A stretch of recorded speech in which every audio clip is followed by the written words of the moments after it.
ভিন্ন স্বাদের ডিম ভুনা। প্রথমে ডিম ভেঙে নিব। আমি 8টা ডিম নিয়েছি। এই তো ভাঙা হয়ে গেল। এখন দিয়ে দিব রসুন বাটা, আদা বাটা আর জিরা বাটা এবং স্বাদ মতো লবণ দিয়ে ভালো মতো একটা কাঁটা চামচের সাহায্যে মিশিয়ে নেব। এরপর দিয়ে দিব মরিচ গুঁড়া, হলুদ গুঁড়া, ধনিয়া গুঁড়া। আবার ভালো মতো মিশিয়ে নিতে হবে। এবার একটা বাটি নিয়ে নিয়েছি, এটার ভিতরে তেল ব্রাশ করে নিয়েছি। এটার ভিতরে ডিমটা ঢেলে দিয়ে ডিমটা সেদ্ধ করে নেব। এই তো পানির ভিতর বসিয়ে দিলাম, ঢাকনা দিয়ে ঢেকে দিব। এই তো আমার ডিমটা সেদ্ধ করা হয়ে গেছে। এখন আমি ডিমটা ঢেলে নেব। এবার একটা ছুরির সাহায্যে ডিমটা সুন্দর মতো পিস পিস করে কেটে নেব।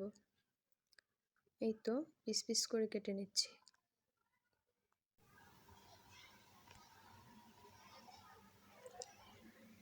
এবার আগে থেকেই একটা কড়াই বসিয়ে রেখেছি, এটার ভিতরে তেল দিয়ে দিলাম।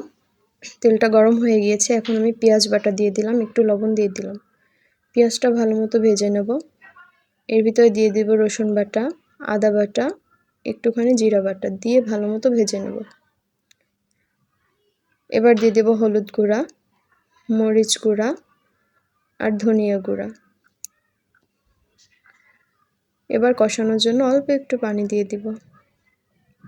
এই তো কষানো হয়ে গেছে। এবার কেটে রাখা ডিমগুলো দিয়ে ভালো করে একটু মশলাটার সাথে কষিয়ে নেব।